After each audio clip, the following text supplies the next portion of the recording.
Well, as we heard there, some challenges ahead for the ANC's new leadership.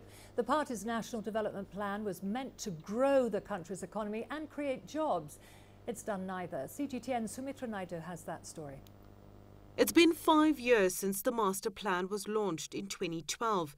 The blueprint was meant to boost economic growth by 5% and create millions of jobs. Instead, unemployment has risen to 28%.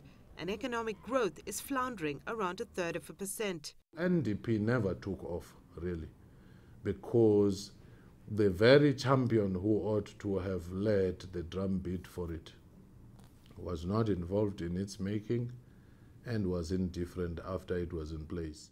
The NDP is a comprehensive document detailing strategy to address the imbalances of the past and improve the lives of all South Africans.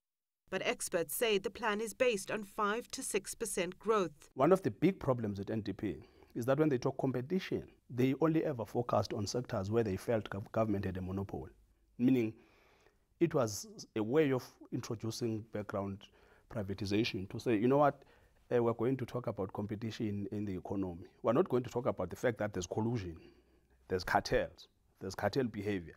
We have got, 6 banks.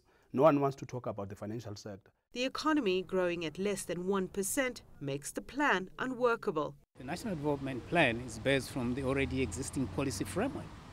And this is the policy framework that has been there since 1996, which has created unemployment, poverty, inequality, poor standards of living, high cost of doing business.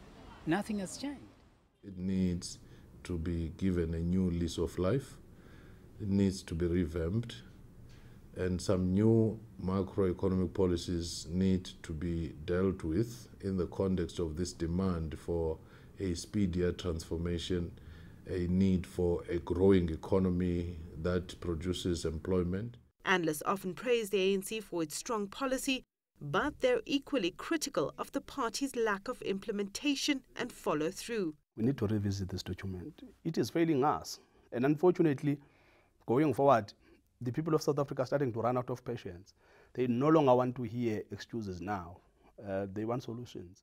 The new ANC president will have to rethink policy and find the right people to ensure immediate implementation or run the risk of dragging South Africa further away from the prosperous nation it once was. Sumitra Nydoo, CGTN, Johannesburg, South Africa.